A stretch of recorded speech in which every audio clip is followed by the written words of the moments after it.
Hello guys! Magluluto po tayo ng chicken white kapsa.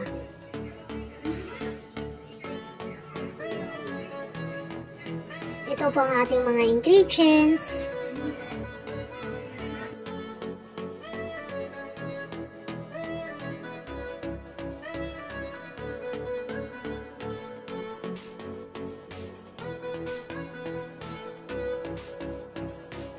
Magsisimula na po tayo magluto.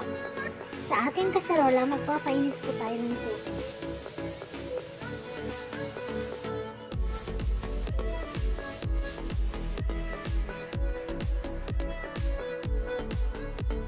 Pag mainit na po ang ating tubig, lagay na po natin ang ating mga spices.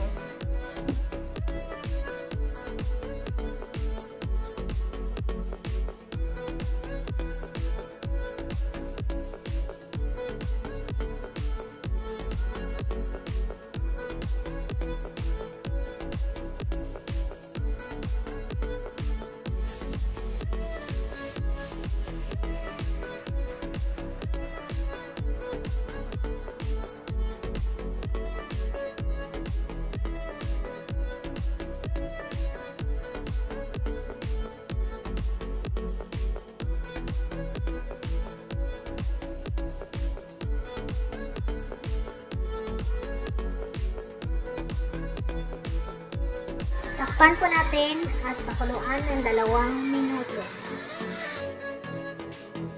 Pagkatapos ng 2 minuto, buksan po natin ang takip at ilagay po natin ang manok.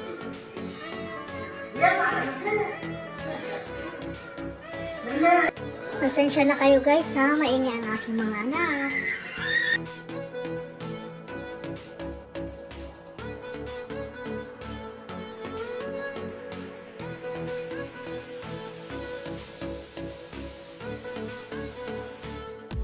Pagkatapos, takpan po natin at pakuluin ng 35 minutes.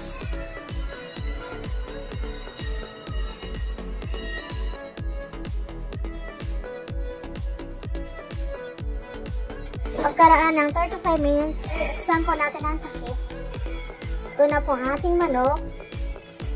Tanggalin po na ang ating manok at itabi.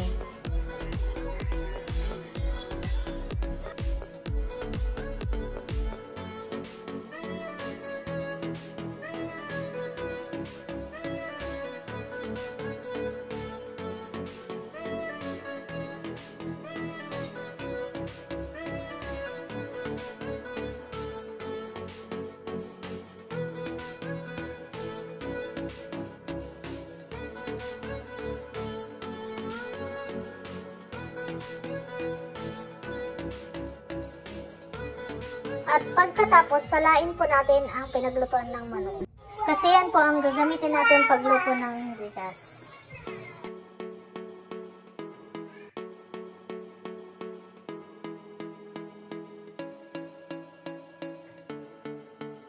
At pagkatapos, takpan po natin, tsaka po natin painitin. At pag mainit na, ilagay na po natin ang 3 cups of basmati rice.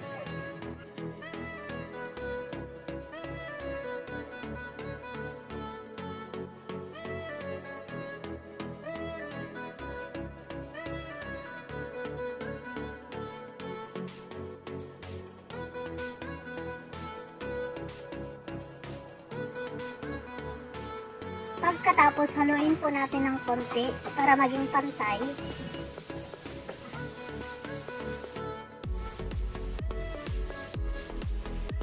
Pagkatapos, takpan po natin at lutuin ang kanin.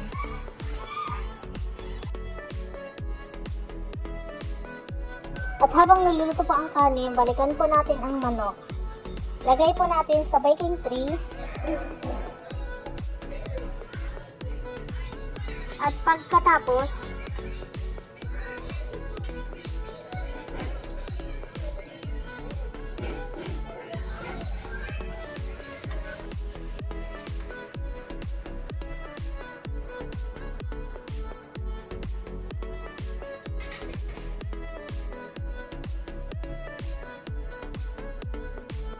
i-brush po natin ang olive oil.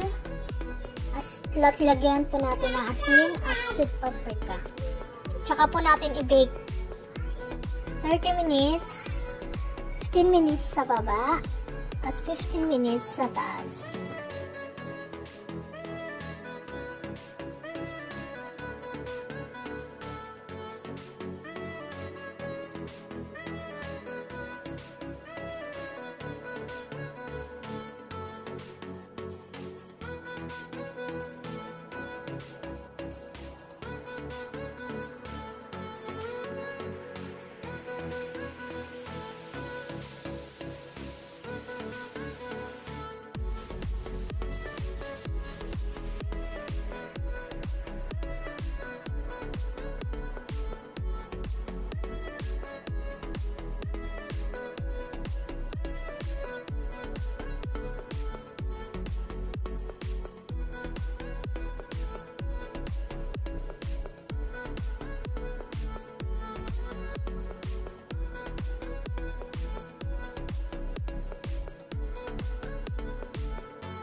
Balikan po natin ang nilulutong kanin.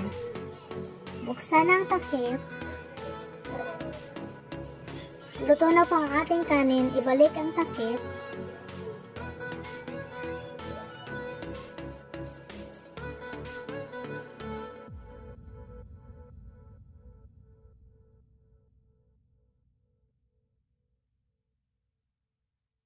It's time for plating, guys!